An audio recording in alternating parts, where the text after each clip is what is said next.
सात संगत जी, प्यार से कहना जी, धन निरंकार जी।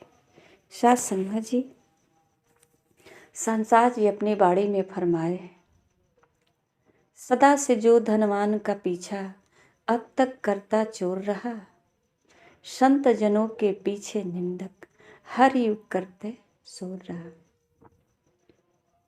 सुन सुन निंदा संत हरि के चित में कभी न लाते हैं, हरि नाम का पी पी अमृत गीत प्रभु का गाते हैं।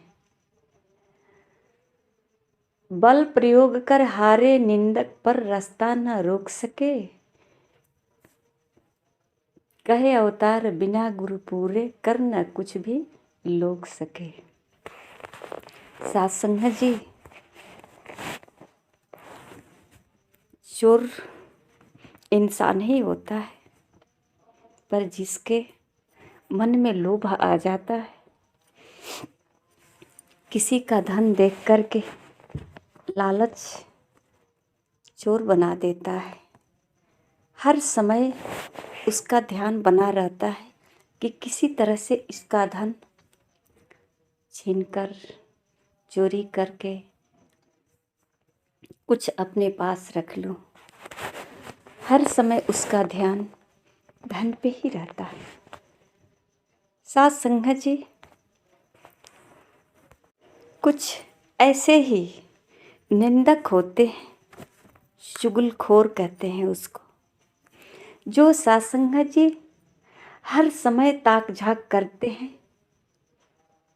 चोर ताक झाक करता है किसके पास धन ज़्यादा है, कहाँ रखा गया है, और निंदक ताक झाक करता है किसी का गुण उसे देखा नहीं जाता, अवगुण कम निकालता।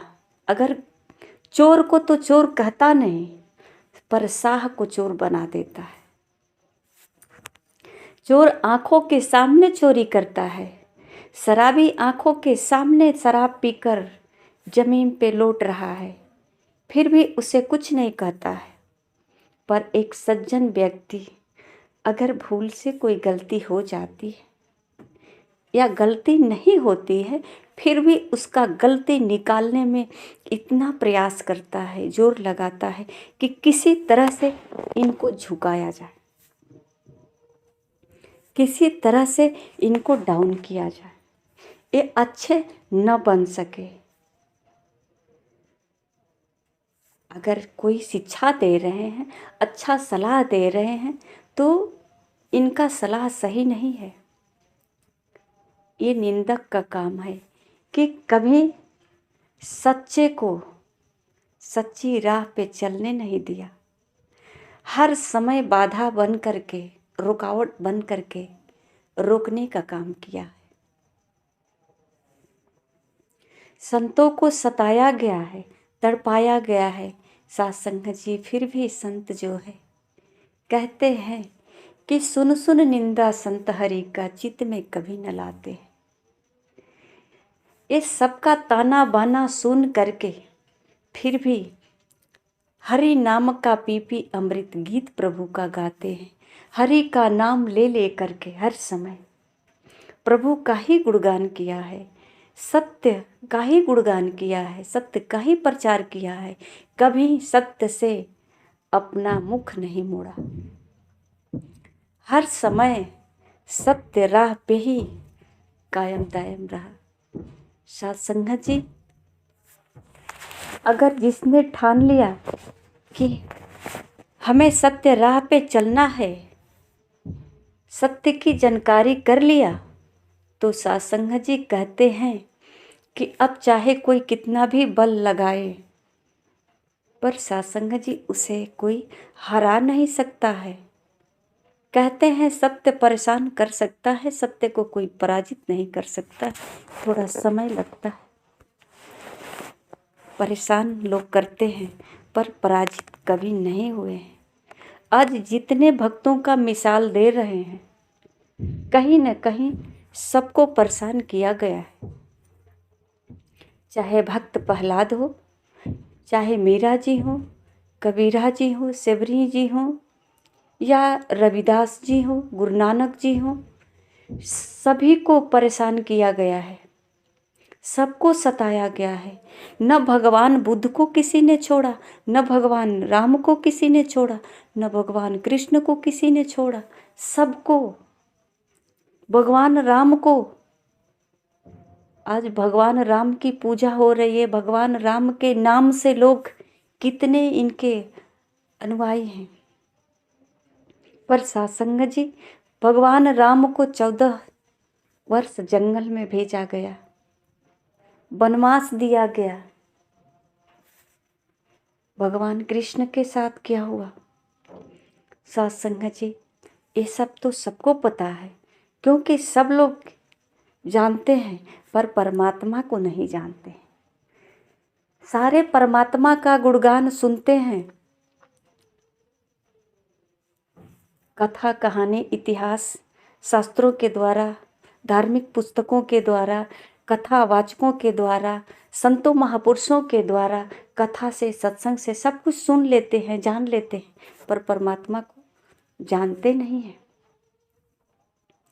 कि परमात्मा है कहाँ, किस रूप में है। ये सत्य का प्रचार करने वाला कोई और नहीं, ये परमात्मा ही है। एक कभी मीरा का रूप धारण किया तो कभी कबीरा का रूप धारण किया। ये सत्य का प्रचार करने वाला यही है, इसी के पास विशाल हृदय है, यही सहन शक्ति कर सकता है, सबका पीड़ा का सहन यही कर सकता है, कोई और नहीं। मानव के पास इतनी शक्ति नहीं जो इस ताड़ना को सह ले। ये परमात्मा ही है जो भक्तों का रूप धारण करके सारे कष्टों को सह रहा है। कोई इसे पराजित नहीं किया आज तक, इतिहास साक्षी है और उदाहरण भी हम देते हैं। कितने लोग तो यही गा कर के समझते हैं हमारी भक्ति पूर्ण हो गई। हम कबीरा का भजन गा लेंगे, मीरा का भजन गा लेंगे तो हमारी भक्ति पूर्ण हो गई। बहनें कुछ भजन गाती हैं, सत्संग में आती हैं तो बहनें भजन गाती हैं कि मीरा के बाबा गैला जंगलवा, मीरा के झाड़ी से मीरा के लिए सांप लाए, बाघ लाए, विष लाए, सब कुछ लाए। मीरा जो है विष को अमृत बना ली, बाघ को कहती है कि बगवा को बछवा बना लिए, और सांप को जो है हार बना लिए मीरा। तो मीरा जी, ऐसी कौन सी शक्ति है मीरा जी में जो विष को अमृत बना ले और बाघ को बाछा बना ले और सांप को हार बना ले। ये परमात्मा ही तो है, ये भगवान कृष्ण ही तो है मीरा के वेश में, जो इनके आगे इनका ही रचना क्या बिगाड़ सकता है। सत्संग जी, इतना आसान नहीं है इस भेद को जान लेना। हम सिर्फ गाते रहते हैं, भेद को जान नहीं पाते कि ये मीरा है कौन। हम इसको गा करके केवल अपनी भक्ति पूर्ण कर लेंगे या सीखेंगे कि मीरा में इतनी बड़ी शक्ति थी, तो क्या मीरा के तरह हम भी भक्ति कर सकते हैं? हम भी परमात्मा का स्मरण करके विष को अमृत बना सकते हैं? कभी इस तरह का ख्याल आया? नहीं आया ना। यही सोचते हैं कि मीरा का जो कर्म है इसको दोहरा करके हम अपना भक्ति पूर्ण कर लेंगे। ऐसा कैसे संभव हो सकता है? सत्संग जी,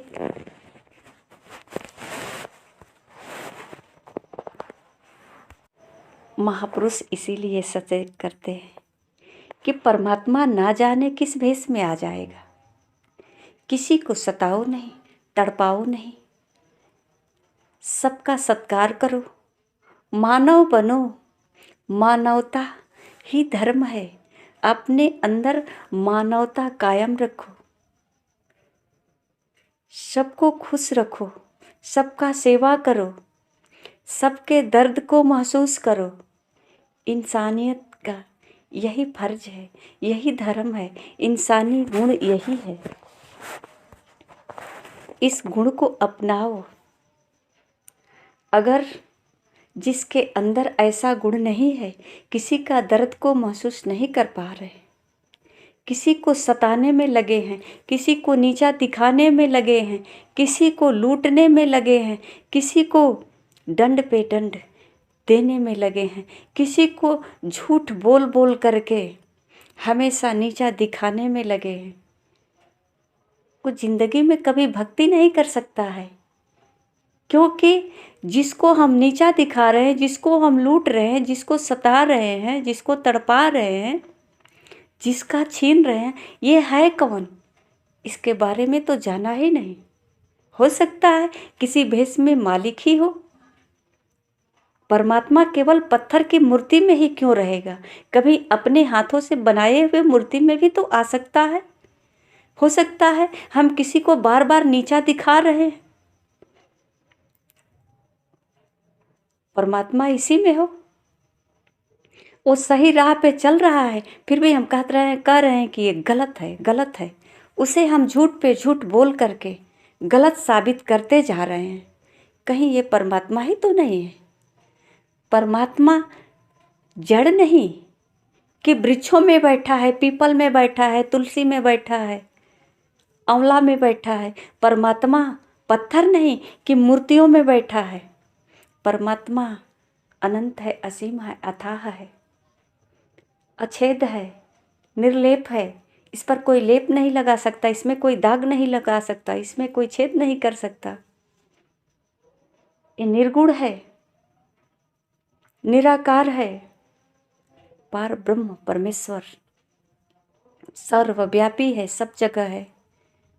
ये अंतर्जामी है, सब कुछ जानने वाला है, इसे बताने की जरूरत नहीं है। ये सब कुछ देख रहा है। सत्संग जी, यही जानकारी नहीं है। हम सोचते हैं कि भक्ति भजन करते रहेंगे, हाथ में माला फेरते रहेंगे और हमारी नज़र कहीं और जगह कुछ और देख रही है। हाथ तो माला फेर रहा है पर नज़र कुछ अपना काम कर रहा है। पर सत्संग जी, अगर जिसका ध्यान परमात्मा पे टिक जाता है, जिसका ध्यान अपने प्रेमी पे लग जाता है, तो पास से गुजर जाने वाले लोग का पहचान नहीं होता कि कौन गया है हमारे पास से, क्योंकि मेरा ध्यान तो मेरे प्रेमी में है। अगर भक्त का ध्यान भगवान में हो तो सत्संग जी, न वो किसी का प्रशंसा कर सकता है, न किसी को नीचा दिखा सकता है। इन सब से वो परे होता है। सब में परमात्मा को महसूस करता है, सब में अपने आप को भी महसूस करता है। दर्द से, पीड़ा से सबका जो है हरण करता है। किसी के पास अगर दर्द हो तो महसूस ही कर लेता है। कहते हैं कि जैसे धूप से अगर मोम पिघल जाता है, उससे कहीं ज़्यादा ये पिघलता है, क्योंकि रचना तो इन्हीं का है। ये दयालु है, दया का सागर है। हमें जानकारी नहीं है। आइए सत्संग जी, चाहे जितना भी भजन गाते हैं, अनजाने में गाते हैं, ये कैसा है, कभी इसे जानकर तो गा ले। इसका रूप सलोना है या बदसूरत है, हमको नहीं पता। जो मूर्तिकार ने गढ़ दिया उसी को हम गाते हैं। ये कोई रंग है इसका या बेरंग है, मुझे नहीं पता। अगर मूर्तिकार ने जिस रंग में इसको रंग दिया वही रंग का पता है। ये परमात्मा का न रंग है न रूप है। बेरंगा बेरूपा सजनवा हमार, बसता हर पल अंग संग में। ये साथ संगत जी हर पल रहता है, ये एक क्षण के लिए नहीं बिछड़ता है। इंसान अपने ध्यान से बिछड़ जाता है, परमात्मा कभी नहीं बिछड़ता। इंसान और परमात्मा दोनों दो नहीं, एक है, केवल ध्यान से दो है। साथ संगत जी, ये अज्ञानता के कारण हमें दो नज़र आता है। जैसा कि कहते हैं ना, अगर जिसके आँखों में मोतियाबिंद होता है तो अगर उसे एक दिखाया जाए तो उसे कई दिखाई देता है। इसीलिए गोस्वामी तुलसीदास जी लिखे हैं कि नियरे है सूझत नहीं, धिक धिक ऐसे जिंद, तुलसी इस संसार को हुआ मोतिया। सूझ नहीं रहा है और सूझेगा भी नहीं जब तक कि कोई सूझ देने वाले ना आ जाए। सतगुरु के सिवा कोई नहीं सूझ दे सकता है। और साथ संगत जी, जो भी इस संसार में सत्य का प्रचार प्रसार किया है, जो भक्ति का आज पैगाम दे रहा है, वो सतगुरु के चरणों में आया है, परमात्मा की जानकारी की है, अपने आप को जाना है, तब जाकर के आज इतिहास हम दोहराते हैं कि ये भक्त हैं, ये भक्त हैं, ये भक्त हैं, और भक्तों का हम गुणगान करते हैं। साथ संगत जी, हम भी तो एक भक्त हैं। कैसा भक्त है? न हमारे जीवन में कोई गुरु है, न ज्ञान है, न परमात्मा की जानकारी है, केवल मनमानी है। हम जो जानते हैं वही शुरू कर देते हैं, यही हमारी भक्ति है। साथ संगत जी, आइए हम परमात्मा को जानने की कोशिश करें। परमात्मा है कैसा? प्यार से कहना जी। धन्य निरंकार जी।